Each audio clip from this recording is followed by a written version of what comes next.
5번째 시간이고요. 하나님 나라의 권능이라는 제목으로 4장 35절부터 8장 26절까지의 내용을 다루고 있습니다. 그 중에서 이 안의 내용을 보시면 여러 가지 내용들을 많이 담고 있습니다. 방금 읽으시면서도 익숙했던 내용도 있고 이런 것도 있었나 하는 것도 있을 거예요. 대부분은 그런데 익숙하실 겁니다. 대부분 오병이어나 칠병이어 사건이나 야이로의 딸이나 거라사의 광인 이런 이야기들은 설교를 통해서든지 어떤 방법으로든지 한 번쯤은 꼭 다 들어보셨을 거예요. 이거 안 들어봤다 싶으면 아직 신앙생활 한 지 1년, 2년 미만일 겁니다. 그런 점에서 참 익숙한 이야기가 많이 나오면 듣는 사람은 또 무슨 얘기를 하실까라는 호기심이 생기기 마련입니다. 하나하나 다 해석하기에는 오늘 주어진 시간이 길지 않습니다. 그래서 전체적인 큰 틀을 먼저 보고 그 안에서 우리가 다룰 수 있는 것들을 선별적으로 몇 가지만 다루고 마치려고 합니다. 자, 먼저 오늘 본문 전체를 보시면 제가 첫 번째 예수님의 권능을 드러내는 3가지 사역이라는 제목으로 했어요.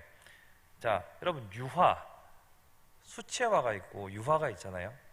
이 유성으로 된 이 페인트를, 그러니까 물감을 계속해서 덧대어 바르는 식으로 그림을 그리지 않습니까? 수채화는 많이 덧대고 덧대고 덧대면 어떻게 돼요? 스케치북에 빵꾸가 나죠. 물을 많이 먹어가지고. 유화는 이렇게 칼로 긁든지 붓으로 하든지 더딥히는 방식으로 입체감을 만들어내잖아요. 그쵸? 전공자가 끄덕였습니다. 그렇게 유화를 그리는 것처럼 이 예수님의 사역을 크게 3가지로 분류하고 있는데요. 이 3가지 사역이 반복적으로 나타나면서 예수님의 어떠하심을, 그리고 예수님은 이런 분이다라는 것을 더욱더 입체적이고 선명하게 보여주고 있는 기법을 마간을 쓰고 있습니다.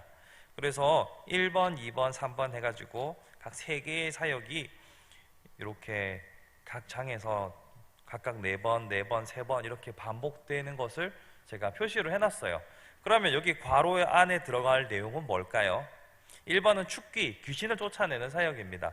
마가복음에서는요, 예수님께서 귀신을 쫓아내는 사역들을 많이 다루고 있습니다.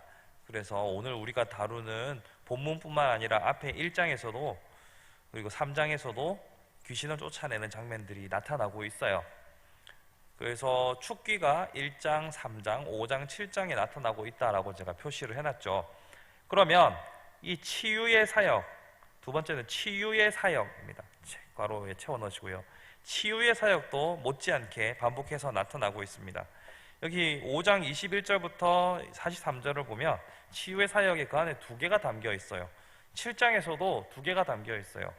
이방 여인을 고치는 장면과 기 먹은 자를 고치는 장면. 예수님께서는 귀신을 쫓아내고 치유하시는 역사를 계속해서 반복해서 보여주시면서 나는 구약에서 말했던 여호와 라파의 하나님이 곧 나다라는 것을 드러내고 계시죠. 3번째로는 뭘까요? 요거 맞추시면 제가 주머니에 아무것도 없네요. 네, 드릴 게 없습니다. 3번째는 뭘까요?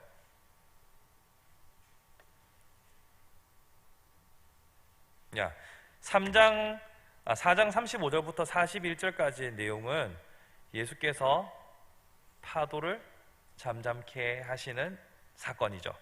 그 다음 6장 30절에서 52절, 이것은 뭡니까? 대답하셔도 됩니다. 6장 30절부터는 오병이어 사건이죠. 그 다음에 52절까지 전반부에는 오병이어고 뒤에는 45절부터 52절까지는 또 예수님께서 바다를 잠잠케 하시면서 무리를 걸어오시는 사건이에요. 그죠? 그리고 8장 1절부터 10절까지는 칠병이어 사건입니다. 자, 이 3가지 사건을 보시면 무엇으로 이 카테고리의 제목을 정할 수 있을까요? 기적은 기적이에요. 기적인데 제가 원하는 답을 제가 만든 답을 말씀드리면 창조입니다. 창조. 이 말이 뭐냐면 예수께서 자연을 다스리시고 자연을 지배하시는 모습을 통해서 창조주로서의 모습을 드러내신 겁니다. 그래서 축기와 치유와 창조라는 이 사건들이 계속 반복되어 나타나면서 예수 그리스도의 신성을 드러내고 있는 것이다. 그리고 예수 그리스도께서 이런 자신을 드러내는 것에 목적이 있다라고 할 수 있겠습니다. 자, 그러면 첫 번째 섹터를 넘어가서 1번, 자연을 다스리시고 새롭게 하시는 예수님. 자, 예수님께서는요, 귀신들을 몰아내고 병을 고치시는 역사들에 이어서 이번에는 자연을 다스리시는 역사를 보여주십니다. 이는 예수님의 여러 모습 중에서 특별히 창조주의 모습을 강조해서 드러내는 부분입니다. 자, 예수님께서는요, 기적을 행하실 때 사람을 통해 사람에게 하신 기적도 있지만 이처럼 자연 만물에 하신 기적도 있어요. 그리고 이 기적은 명백하게 본인이 창조주의심을 드러내는 겁니다. 자, 그런데 흥미로운 건 뭐냐면 귀신을 쫓을 때처럼 예수께서는 바람을 꾸짖었다라고 말합니다. 자, 예수님이 제자들과 함께 배를 타고 갈릴리 바다를 건너는데 태풍이 온 거예요. 큰 바람이 분 거예요. 여러분들이 한 번쯤은 들어보셨겠지만 갈릴리 바다 호수에서 무슨 큰 파도가 치겠는가 하는 생각이 들 수도 있겠지만 일단 물이 많은 곳엔 파도가 있습니다. 그리고 여기 지도상에 갈릴리가 이렇게 있으면 저 밑에 요단강이 쪼르르 흐르고 그 밑에 사이가 있어요. 이 요단강 위에는 헐몬산이라고 있어요. 이 헐몬산은 높이가 백두산 이 높이가 얼마죠? 2700쯤 되죠. 그거랑 비슷합니다. 2780 몇 미터 이렇거든요. 꽤 높죠. 그러면 이렇게 높은 산에서 내려오는 물은 차가워요. 그래서 갈릴리 호수의 수온은 여기 이스라엘이 지중해 기온이거든요. 지중해 기후거든요. 그러니까 지중해 기후에 비해서 낮아요. 그럼 따뜻한 공기랑 찬물이 만나면 가끔씩 큰 바람이 일어서 큰 파도가 칠 수가 있다고 합니다. 제 말이 아니고 그렇게 말하더라고요. 여기 제가 가진 성경에도 비전 성경인데요. 비전 성경에도 그렇게 나와 있어요.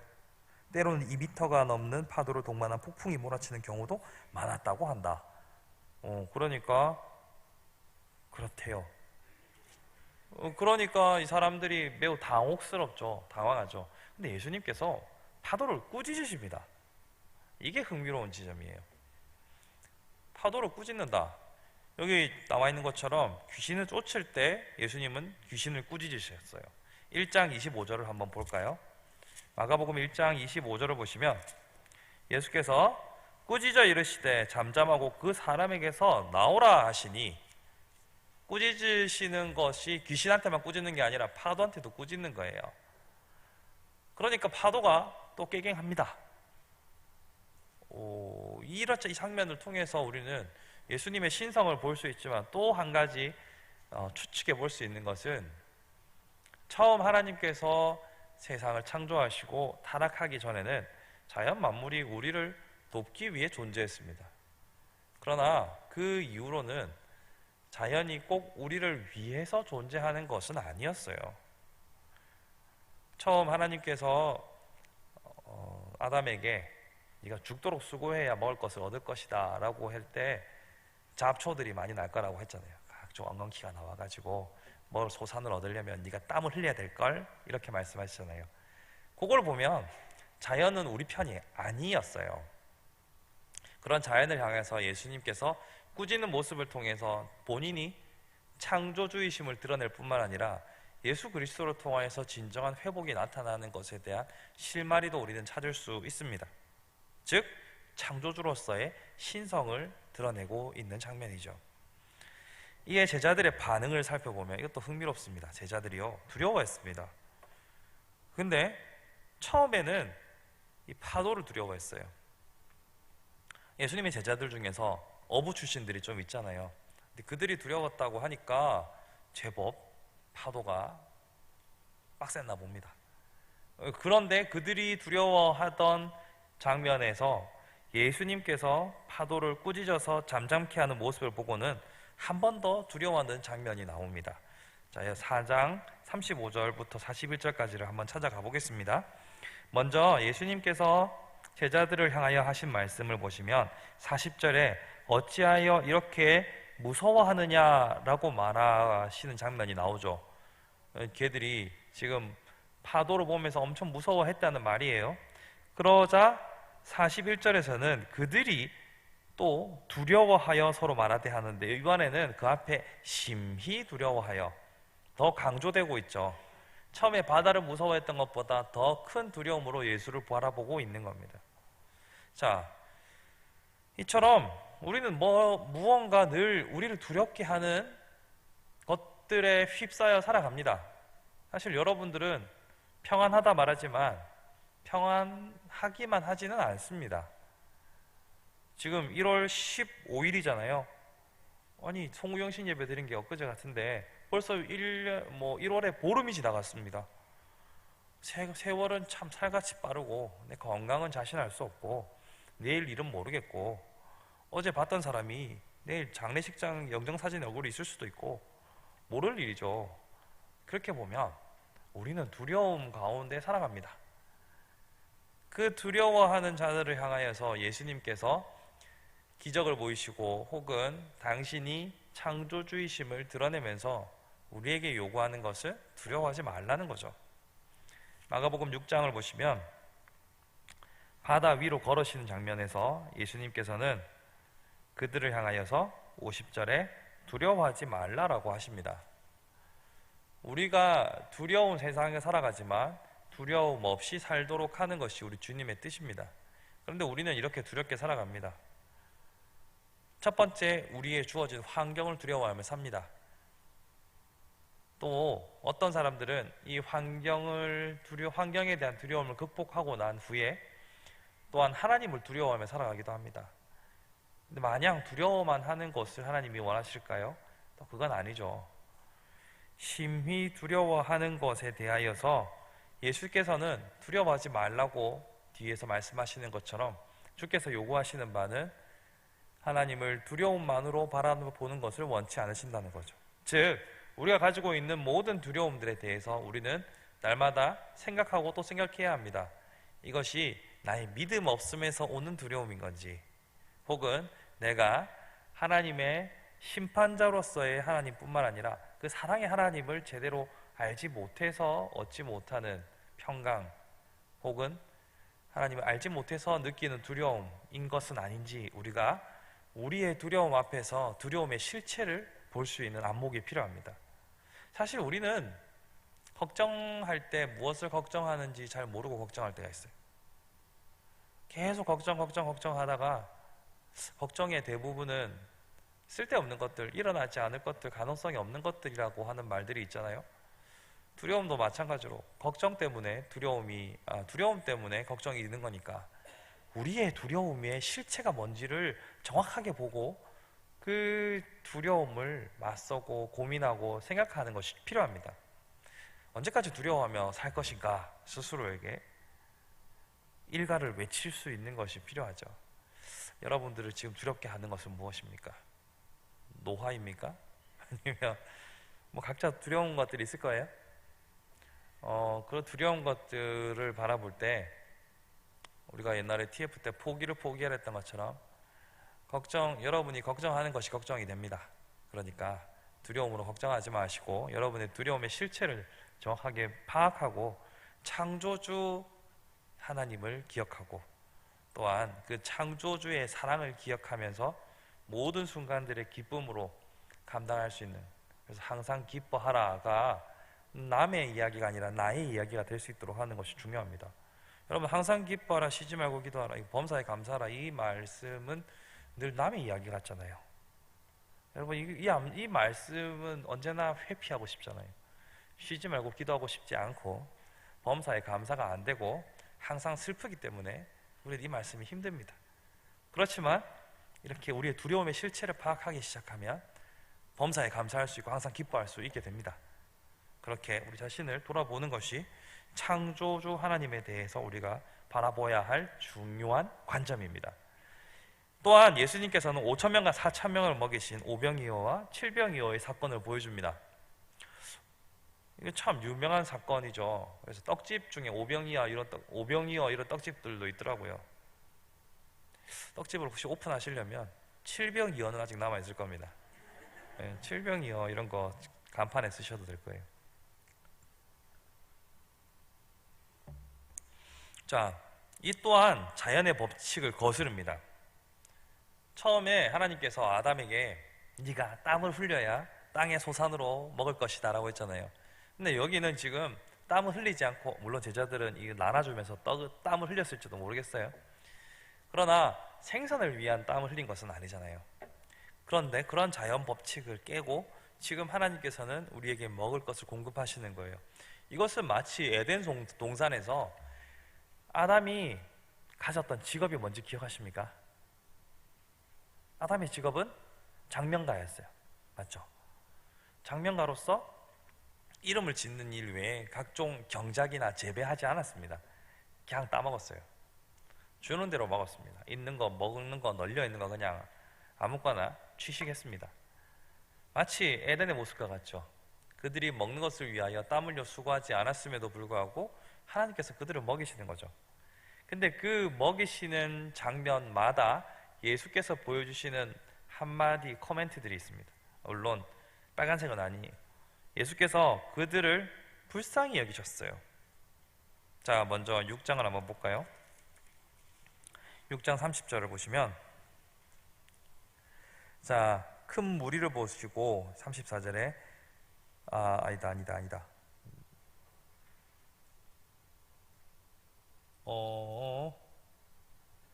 맞네요.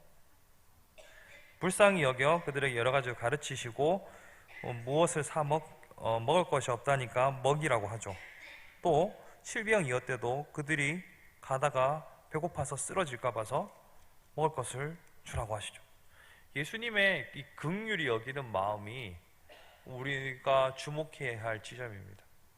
그러니까 예수께서 회복시키는 것도, 우리에게 처음 창조됐을 때의 그 풍성함을 주시는 것도 사실은 다 그분의 사랑과 긍휼 때문이라는 거죠. 자, 여러분, 예수님께서 이 땅에 오셔서 십자가에 죽으신 이유가 무엇입니까? 여러 가지 말씀하실 수 있겠죠. 우리 죄를 사하기 위하여서, 하나님과 우리 사이를 화목케 하기 위해서, 뭐 이렇게 할 수 있는데, 다 짜내서 마지막에 남는 단어는 사랑해서입니다. 맞죠? 사랑하기 때문에 그렇게 하신 거죠. 마찬가지로 예수께서 우리를 먹이시고 우리를 채우시는 것도 사랑해서입니다. 이것을 성경은 사랑을 곧 긍휼이라고 말하고 긍휼은 또 사랑이라고 말하죠. 예수께서 사랑하시는 장면이 여기서 나타나는 거예요. 그래서 우리를 향한 예수의 사랑을, 창조주 하나님의 마음을, 예수 그리스도의 마음을 읽어내는 것도 참 중요합니다. 자, 그런데 여기에 함정이 있어요. 이 많은 사람들이요, 이 본문을 보면서 주님, 저에게도 이런 오병이어의 기적을, 칠병이어의 기적을 베풀어 주십시오. 그래서 제가 옛날에 철없을 때 지갑에 10,000원짜리 5개와 5,000원짜리 2개를 넣어놓고 꺼내면 계속 나오는 그런 기적을 꿈꿨던 적이 있습니다. 그런 상상들 해보셨나요? 저만 해봤군요. 지갑에 지폐를 2종류를 5개랑 2개를 넣어놓고 꺼내도 계속 나오는 거예요. 근데 지금 생각해보니까 별 효율적이지가 않아요. 그 1억 원을 10,000원짜리로 하면은 몇 장입니까? 이걸 몇 번을 해야 되는지, 이거를, 맞죠? 좋은 방법은 아니었던 것 같아요. 어쨌거나 그런 상상을 하게 되잖아요. 우리는 우리의 욕망을 이 예수님의 기적적인 사건에 투여할 때가 있습니다. 그래서 종종 우리의 필요를 채우는 방식으로 오병이어의 사건을 요청할 때가 있습니다. 주님, 오병이어의 기적을 오늘날 내게 베풀어 주시사 내 잔고가 마르지 않게 하시고 나의 모든 대출은 사라지게 하시며 청약은 당첨되게 하시고 집값은 오르게 하소서, 뭐 이런 기도를 하시는 분들이 우리 중에는 없겠죠. 그렇게 요청할 때가 있습니다. 그런데 이것은 우리의 개인의 욕망을 채우기 위한, 또 우리의 개인의 욕망을 채우는 하나님의 방식을 설명한 게 아니에요. 하나님께서 이 말씀을 마가를 통해서 기록하신 목적과 이유는 제가 처음에 창조라는 카테고리로 정했다고 했죠. 예수 그리스도의 신성을 드러내기 위해서 쓴 것이라고 했죠. 그리고 그 창조주의 사랑을 드러내기 위한 것이라고 설명을 드렸습니다. 그러니까 이 본문의 기록의 목적은 그렇게 구하면 네가 오병이어처럼 마르지 않는 지갑을 가질 것이야가 아니라, 하나님은 너를 이렇게 사랑하시고 이 땅에 오신 예수는 곧 하나님이란다, 이것을 설명하기 위한 본문이에요. 이 본문을 내가 필요한 대로 내 입맛에 맞게 이렇게 이해하면 안 됩니다. 여러분, 대화할 때 제일 속 답답한 사람이 어떤 사람입니까? 내 말은 그게 아닌데 지 듣고 싶은 대로 듣는 사람이 세상에서 제일 힘들죠. 아예 안 듣는 사람보다 그런 사람이 더 싫습니다. 아예 안 듣는 사람은 그냥 대화 자체를 안 하면 되니까. 그런데 내가 했던 의도는 자꾸 자기 방식대로 오해해가지고 내가 A라고 설명했는데 그렇지 B가 그렇잖아 라고 말하면 이걸 때릴 수도 없고 관계를 끊을 수도 없고 참 어렵습니다.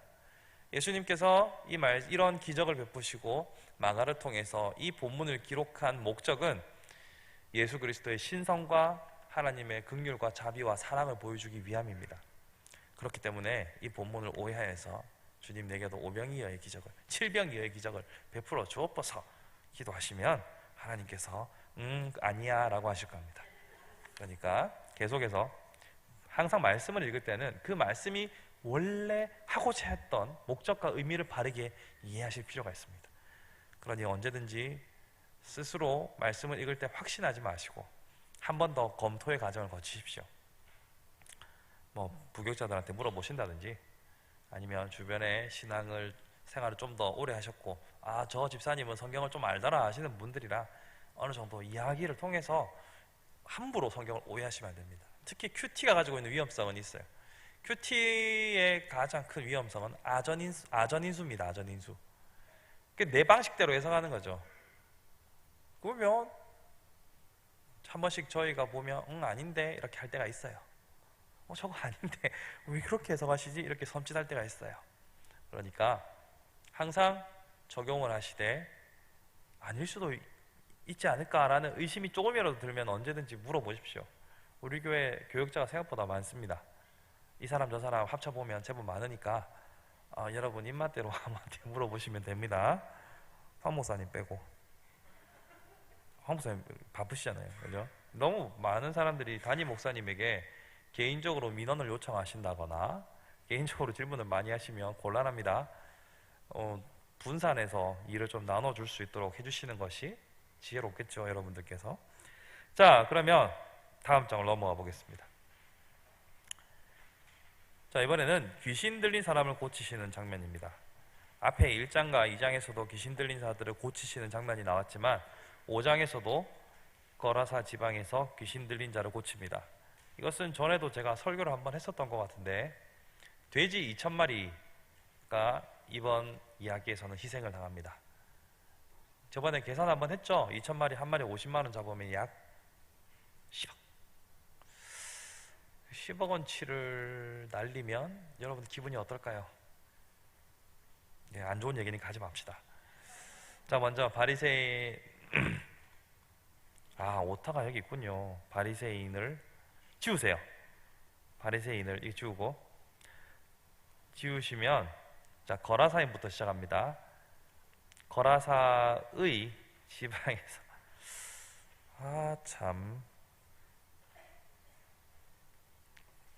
자, 앞에 싹 다 지웁시다. 한 귀신 들린 자를 고치시는 장면은, 거라사가 지방이고요. 거라사인이 사람이죠. 그래서 거라사에서 한 귀신 들린 사람을 고치는 장면은 꽤나 유명한 장면입니다. 이렇게 문장을 바꾸시면 됩니다. 자, 이 사건을 통해서 우리가 발견하게 되는 것이 여러 가지가 있을 수 있습니다. 먼저 흥미로운 점 한 가지를 해보면 귀신의 성격. 자, 밑에 각 줄을 보시면요, 자, 귀신은 숙주에 기생하는 기생물처럼 특정한 몸에 머무르는 특징을 보여줍니다. 맞죠? 아까 우리가 읽었던 1장 25절을 보시면 예수께서 꾸짖어 나가라고 하시거든요. 그런데 24절에서 예수여 우리가 당신과 무슨 상관이 있나이까? 우리를 멸하러 왔나이까? 이렇게 반항을 합니다. 예수님 나오라고 하죠. 죽어도 안 나가겠다고 버팁니다. 거라사의 광인한테도 마찬가지죠. 내보내놓으니까 이번에는 돼지라도 들어가겠다. 이것은 마치 숙주에 붙어서 사는 기생과 같은, 기생충과 같은 어떤 모습, 특징을 잘 보여주고 있습니다. 그러니까 우리가 이러한 면에서 상식적으로 주의해야 할 것들이 뭐가 있냐면, 때로는 교회 안에 귀신 들림이라는 현상으로 인하여서 교회가 함께 기도할 때가 있어요. 그런 경우가 있단 말이죠.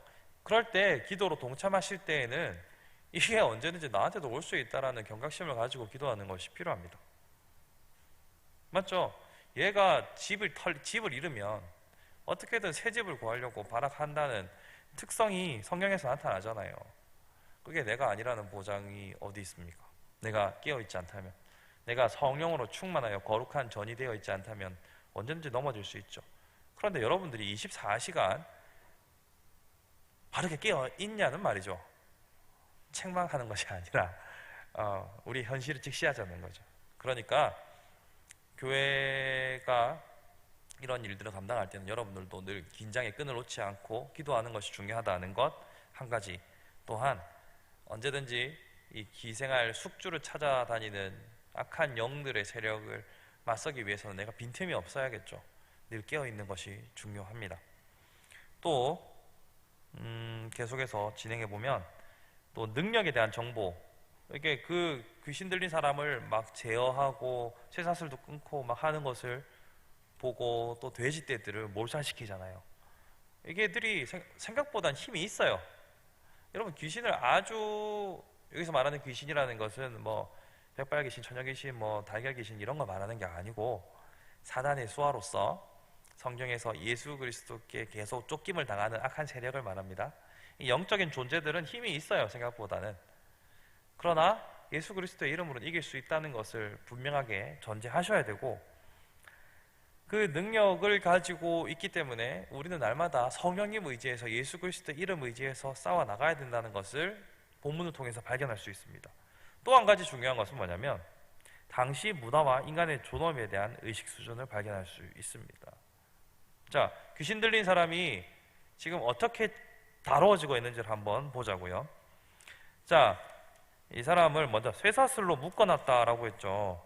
근데 쇠사슬로 묶어도 지가 알아서 끊었다고 했지만 그들을 묶었던 위치가 중요합니다. 무덤 사이에 거처한다라고 했죠. 여러분, 통상적으로 무덤이 마을에 있나요? 마을 안에 있나요? 마을 밖에 있죠. 마을 안에 무덤이 있는 것은 아주 드문 케이스입니다. 성당 안에 뒤뜰에 있는 무덤 뭐 이런 거 있잖아요. 그런 거나 아니면 일본에 가면 가끔씩 동네 중간에 공동묘지 같은 게 있긴 있더라고요. 비석들이 빼곡하게 서 있는 그런. 근데 일반적인 경우는 무덤은 도심의 외곽에 있죠. 떨어져 있고. 그런 곳에다가 쇠사슬로 묶어 놓으면 굶어 죽으라는 얘기입니다. 그렇지 않습니까? 만약 여러분들을 멀리도 갈 것 없이 여기 함께하는 교회와 굴다리 사이 어딘가에 여러분들 묶어 놓는다 칩시다. 그래도 좀 인심을 써서 한 15m짜리 줄에다 묶어놨다 칩시다. 없잖아요, 사 먹을 데가. 굶어 죽으라는 얘기죠. 이 사람들은 이 귀신 들린 자를 이런 식으로 대했습니다.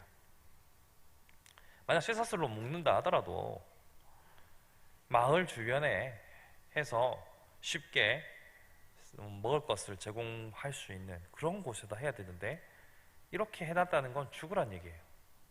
생명에 대해서 전혀 귀히 여기는 바가 발견될 수가 없습니다. 그런 그를 예수님은 굳이 찾아가셔서 그를 살리시고, 그들, 즉 이 거라사 지방에 있는 사람들이 가장 중요하게 여기는 재물, 여기서 말하는 돼지떼를 파괴하심으로 하나님이 정말 인간 존엄에 더 큰 관심을 가지고 있다는 것을 강조해서 보여주는 거예요.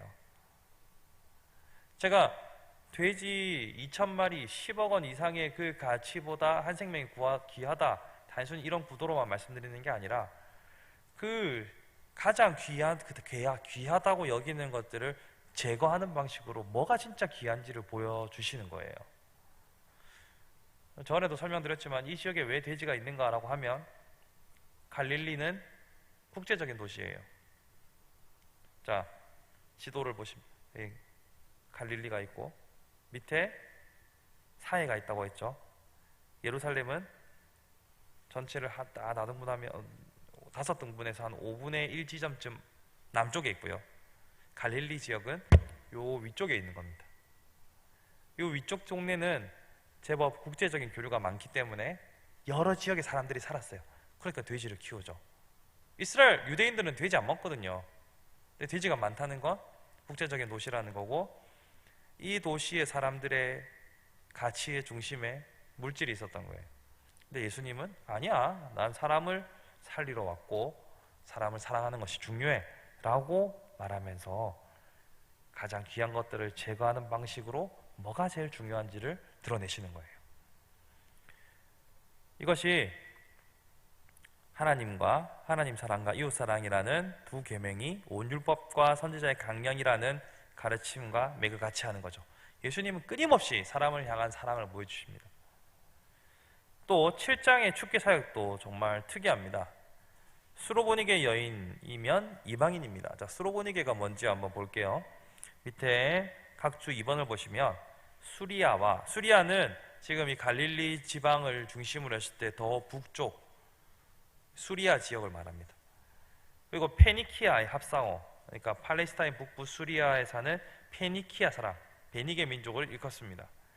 자, 이곳 출신이며 헬라어를 말하는 한 여인은 이방인인데도 인내와 겸손함으로 예수께 간구하여 귀신 들린 딸의 병을 고침받았다 라고 말하죠. 자, 이 여인이 예수께 자신의 딸을 귀신 들림으로부터 해방시켜 주기를 간구합니다.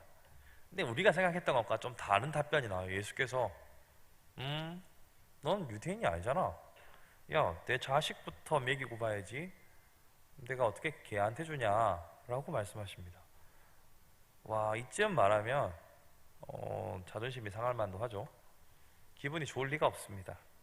하지만 그 여인은 예수님께 간절히 구하고, 오늘 본문에서 나타나고 있지는 않지만 마태복음 15장을 보시면 내 믿음이 크도다 라는 칭찬을 받습니다. 그리하여서 이 여인의 딸은 고침을 받게 됩니다. 이런 예수님께 사역을 통하여서 장차 복음이 이방인에게까지 확장되리라는 것을 미리 전조로 볼 수 있는 거죠. 이런 예수님의 사역들을 통하여서 예수님이 치유와 또 귀신을 쫓아내는 축기와 창조의 사역이 점점 더 보태지면서 사소한 디테일까지 더해지면서 예수님의 사역이 앞으로 어떻게 될 것이라는 것까지 잘 보여주는 거예요. 그렇게 예수님을 설명하고 있는 이 파트인 거죠. 자, 그러면 세 번째로 넘어가 보겠습니다. 병든 자를 고치시는데요, 본문에 나타나는 치유사역, 이 사역은 정말 유명합니다. 혈루증 여인, 목사님도 설교 많이 하셨잖아요. 이 혈루증 앓은 여인이나 죽은 아이를 살리는 모습을 보면 놀랍습니다. 놀라운 사건이긴 한데 우리가 많이 익숙해가지고 좀 사실 별로 안 놀래요. 혈루증 여인 나았지, 홍해 갈라졌지. 눈으로 실제로 보면 많이 놀라실 거예요. 여러분 앞에 저기 홍해까지 갈 것도 없고 요 뒤에 호수에 가가지고 수원지에 가서 물이 갈라지는 거 보면 놀라실 겁니다. 여러분 변기에 물만 갈라져도 놀라실 겁니다. 우리한테 익숙하죠. 근데 여기서 익숙하기 때문에 놀라지 않는 것도 있지만 익숙하기 때문에 그 다음은 뭐다라고 이해하는 것도 있어요. 우리가 익숙하면 대충 그 다음은 이럴 것이다 예상하기 때문에 놓치는 디테일들을 잘 잡으셔야 돼요. 성경을 읽다 보면 이건 아는 본문이니까 라고 그냥 대충대충 읽다 보면 놓칠 때가 반드시 생기거든요. 동방 박사가 몇 명이에요? 동방 박사 몇 명이에요? 세 사람이라고 하시겠지만 몰라요. 성경은 황금과 유학과 몰약이라는 세 가지 품목을 말했지 세 명이라고는 안 했거든요. 이런 디테일, 깨알 같은 디테일은 우리가 이 내용은 이거겠지 이렇게 읽으면 안 보여요. 읽다 보면 세 명이 아니네 이렇게 되는 거예요. 마찬가지로 오늘 이 예수님께서 치유하시는 장면을 보시면 일단은 치유 자체가 놀라운 일이에요. 그런데 이 먼저 치유를 요청했던 예수님께 그 진료 의뢰를 했던 사람은 야이로입니다. 순번 번호표로 먼저 뽑았어요. 야이로가 예수님 우리 딸 살려주세요 먼저 했어요. 근데 중간에 끼어듭니다. 누가요?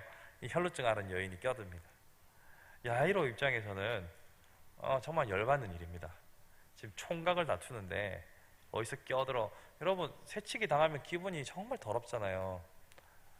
특별히 우리 젊은 친구들은 새치기를 잘 안 하는데 어르신들은 새치기를 왜 그렇게 잘 하시는지 모르겠어요.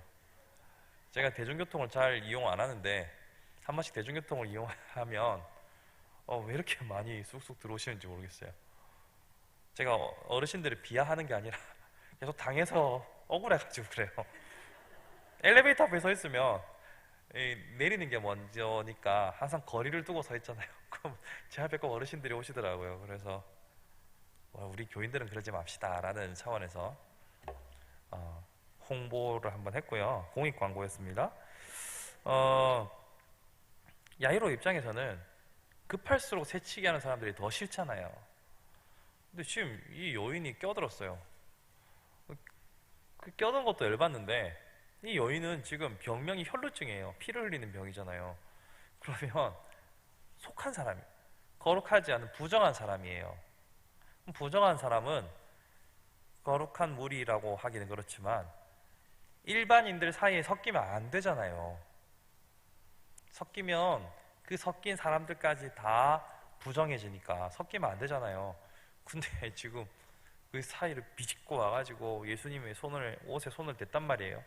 예수님이 또 그러면 나왔네 이러면 그냥 한번 눈 한번 마주치고 그냥 찡긋해주고 가면 되는데 또 멈춰가지고 또 주저리 말씀을 하십니다.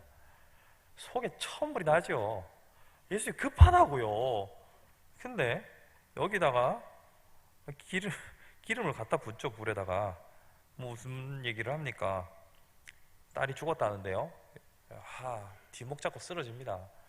자신에게는 유일한 희망이라고 생각했던 예수님께 찾아왔는데 예수님이 지금 늑장 부리고 쓸데없는 행동을 하시면서 자기 딸이 결국은 죽어버린 거예요. 이 얼마나 속상한 일입니까? 또 이 순서표를 떠나서 이 서로 급이 다르잖아요. 회당장에 대해서 밑에 설명을 해놨어요. 밑에서 3번을 보실까요? 회당의 책임자, 공공예배를 주관하는데 성경을 낭독하거나 기도하고 설교할 사람을 지명하여 회당 건물, 가구, 두루마리 성경을 관리하는 자들을 감독했다. 신약 당시 회당에는 10명의 회당 관리자들이 있었고 근데 3명이 기타 등등 블라블라블라 이렇게 나와 있는데요. 여러분 여기서 회당장은 성경을 낭독했다라고 나와 있죠. 우리야 문맹률이 낮으니까 아무나 글 읽습니다. 방금 제가 이렇게 성경을 낭독해 드렸잖아요. 이거 아무나 할 수 있는 일이 아닙니다. 에스라 때 보면 말씀을 발견해 가지고 성경을 낭독하고 다 서서 아멘 아멘 하면서 하잖아요. 그런 장면이 나올 수 있었던 중요한 이유는 자기들 스스로 성경을 읽어본 적이 없으니까 그 듣는 말씀들이 모든 것이 새롭고 감격적이었던 거죠. 그러면 이때 당시에 이렇게 성전을 맡아서 말씀을 낭독하는 자라고 하면 그 신분이 이미 범인의 삶은 아닙니다. 사회 지도층이에요. 그런 자의 딸과 이 혈루증을 앓는 여인은 같이 취급당할 수 없는 사회적 분위기라는 게 있죠. 또 샬롯증 여인에 대해서 다른 설명들이 없어요. 그냥 오랜 세월 동안 많은 의사들에게 많은 고생을 했다라는 것만 나와있지, 이 여인의 사회적 신분이 어떻고 어느 집안의 어떤 딸로서 뭐 이런 건 없잖아요. 설명이 없잖아요. 그러니까 일단은 그냥 부정한 여인 대 귀한 집 따님의 구도로 보시면 돼요. 그렇죠? 사회적으로 당연히 명망 있는 이 회당장 야이로의 딸을 더 귀하게 여기는 것이 일반입니다. 여러분 드라마 보시면 회장님들은 병원에 예약도 없이 그냥 제일 좋은 병실에 쑥 들어가잖아요. 우리는 번호표 뽑고 대기하고 1차 진료기간, 2차 진료기간 지나가가지고 막 이렇게 하는데 그분들은 그냥 쑥 들어가잖아요. 뭐 이해합니다. 돈을 많이 냈나 보죠. 우리는 그렇게 낼 돈이 없으니까. 뭐 그럴 수 있겠죠. 근데 어지간히 돈 있어도요, 그분들만큼은 안 되잖아요.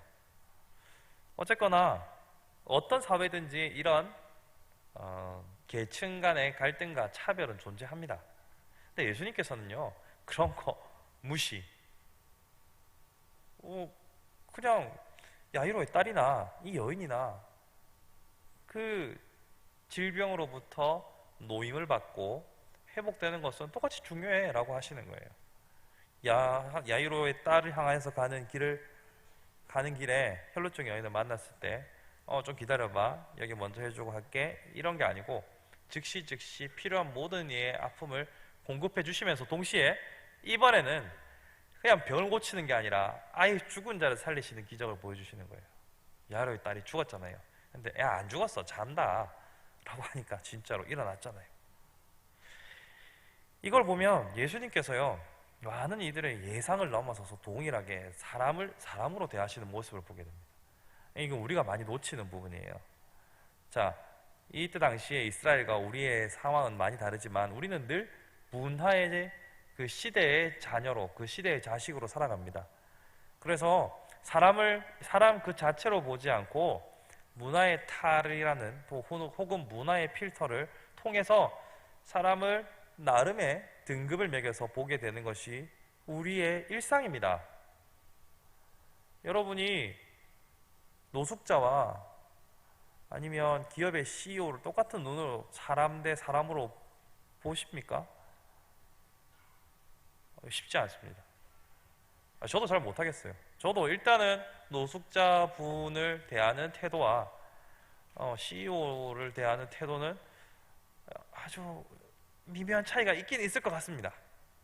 그럼에도 불구하고 예수님이 그러하셨으니까 나도 동일하게 사람 대 사람으로 선입견 없이 따뜻함을 전해줄 수 있는 사람이 되는 것을 목표로 합니다. 저는 우리 모두가 이랬으면 좋겠습니다. 쉽지 않아요. 쉽지 않고 우리가 상식적으로 알고 있는 관상처럼 그런 사람들은 대부분 이렇다라는 경험에서 우러나오는 선입견들이 있잖아요. 근데 그게 불행하게도 맞을 때가 많아요. 아닐 때도 있지만. 그래서 계속 우리의 경험을 따라서 사람을 이렇게 차등을 두고 볼 때가 있어요. 근데 그걸 계속 하는 것이 과연 성도다움일까라는 의문은 가지셔야 됩니다. 나중에 뒤통수를 맞을지언정, 나중에 또 그럴 줄 알았다 라고 할지언정, 일단은 주께서 그러하셨던 것처럼 사람을 사람으로 대하는 것, 이것은 참 중요합니다. 보통 야이로의 사건과 혈루증 여인의 사건을 통해서 우리는 예수님의 치유의 능력에 집중합니다. 그러니까 그건 많이 들었으니까 그건 말고 오늘 제가 얘기하고 싶은 것은 바로 이거예요.